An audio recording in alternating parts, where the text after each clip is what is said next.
Ready or not, the digital transformation is happening all around us. IoT, the Internet of Things, is an example. For instance, you're pumping gas and someone rings the doorbell back home. You check your cell phone, see it's a delivery guy. You ask him to leave the package at the door, think nothing of what all went on behind the app. It just happens. Or a service technician in the field is troubleshooting a power issue. He can safely and wirelessly gather power data and communicate the readings using his smartphone to the senior tech who is 20 miles away for help in solving the problem. This is in real time. If you're not familiar with this particular application, check out Fluke Connect. It's a matter of being connected, and being connected means exchanging data is possible. Schneider Electric has a number of platforms that combine connected hardware and software, providing advantages and even abilities to users that they never had before. Real-time monitoring and trending, historical data, analytics, much more. Scalable from small to very large applications. These various Schneider platforms are tailored for use in homes, buildings, data centers, infrastructure, and industries. Collectively, they are known as EcoStruxure.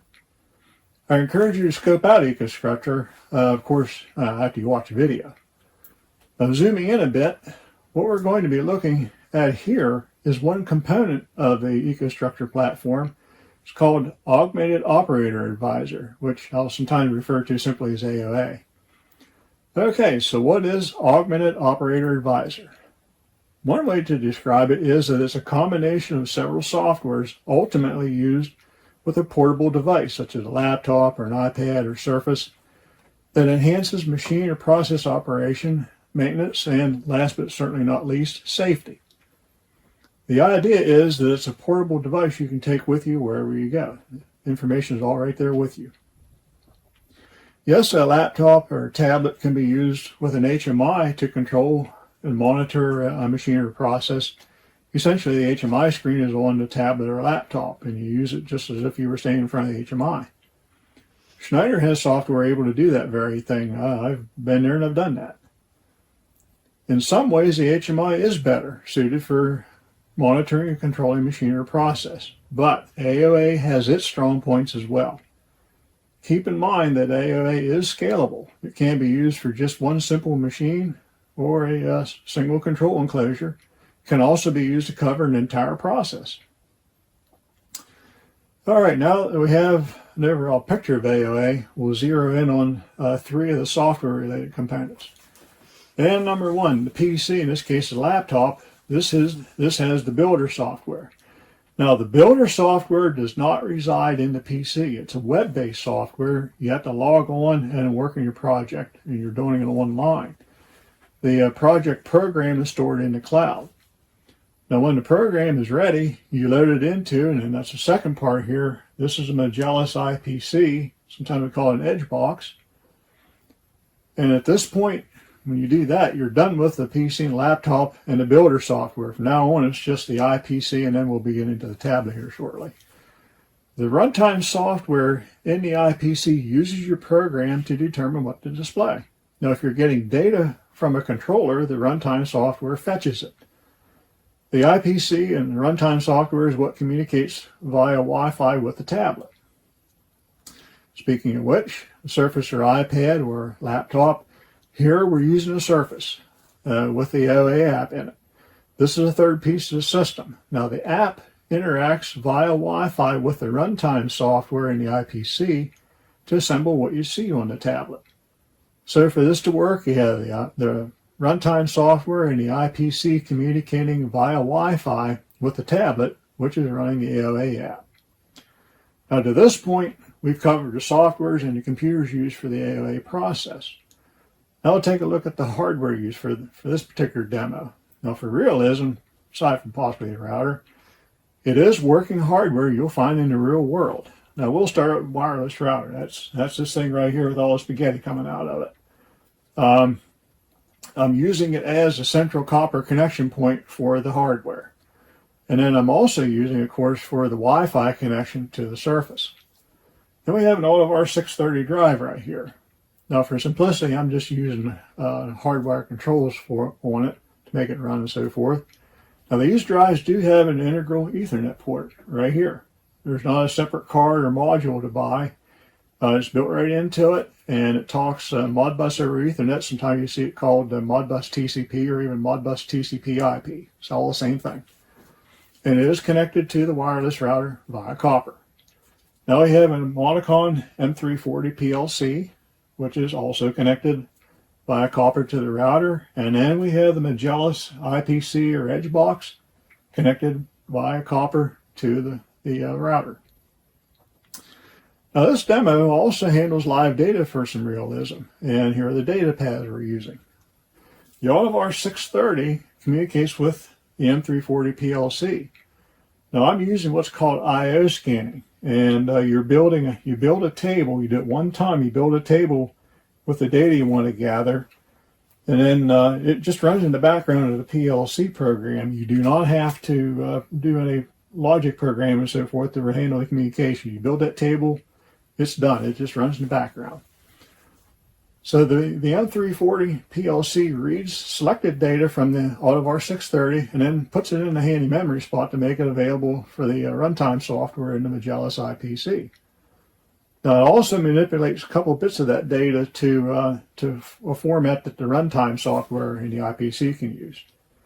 Now the runtime software in the IPC reads the data in the M340 PLC. It also conditions the data we want so the app and the tablet can use it.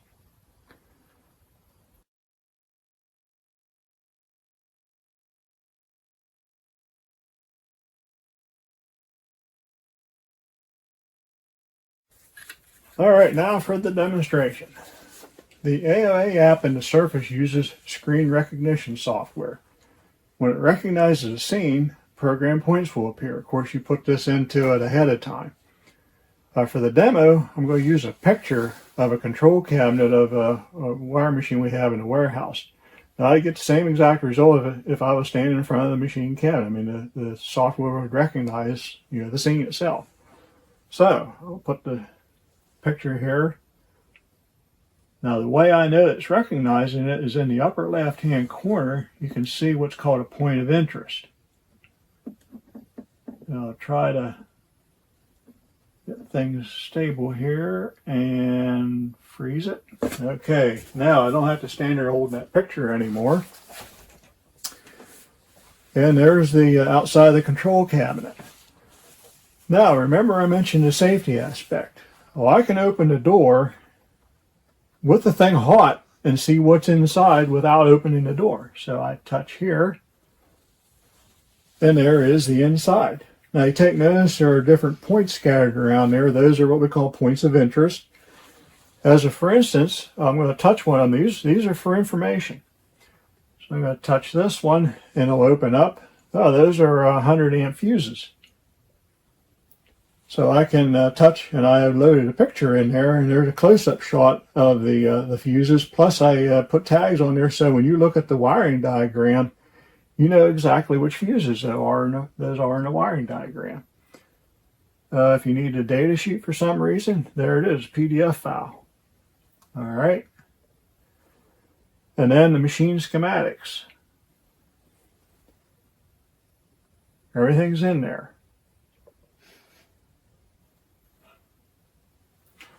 All right, we'll close that. We'll take a look. Let's take a look right here. That's the hydraulic pump starter. Well, what contactor is that? Well, you can't tell by looking at in that little picture. It's too small, but here it's an LC1D25, and there's the overlay. You can even see the setting of it. And there's different other things, but I'm going to focus on the drive now. Now this wire machine has an Autovar 320 drive running the main take-up reel. And it's a little bit different configuration. It's not a real simple configuration. So the question is, well, how is it configured? I loaded all the data here. Typed this all up so somebody coming behind me knows how it was programmed. Now those of you that are familiar with the Autovar 320 know that it has a little bit of a PLC built into it, and for this application I needed to use that. Well, there's the program. And so forth. Okay, I'll touch out of that. Programming manual is available, installation manual, schematics here again. They even have, it's a little bit confusing sometimes just getting into the menus in this thing, in the Oliver 320. So I stuck a little video in here on how to do that. So I'm not going to bore you with that. Close out of that. Okay. So now you take notice in this area here, this is actually live data coming from the Oliver 630 drive I mentioned earlier. And, it is connected through the M340 PLC. And like I said, it is live data. I'm going to go ahead and turn the drive on. Give it a touch of output frequency. There you took notice the flag showed that it's running now, and then the output frequency is there, showing a little bit of motor current, and it shows the runtime. I know for one place in wastewater treatment plants, they do pay attention to pump runtime because they know how often, or they know that helps them determine when to schedule maintenance on the pump. I'll wind this speed pod up a little bit here, increase the output frequency a bit. It's almost real time, not quite. There's a little bit of a delay, but it's pretty close. So it's usually going to be good enough. Now you take notice the numbers on all three parameters showing you: output frequency, motor amps, and runtime. May not seem significant, but those are actual floating point numbers. It's not a big deal to set up integers in AOA. Floating point's a little more complicated. I got a little help to do that, and then I did a little bit of massaging of that, but got it working. To me, I mean, the real world, you're going to have integers and you're going to have floating point. If you couldn't do floating point, I would have some reservations about this, but I don't have reservations about that because it is working right there in front of us. All right, so that's pretty much a demonstration. How else can Augmented Operator Advisor be used? Well, all I can tell you is imagination is the limit. That is a demonstration. I hope you found this informative and a good investment of your time. For those of you that are in the Mayer Electric footprint, contact your local Mayer Electric folks for more information. Thanks a lot for watching.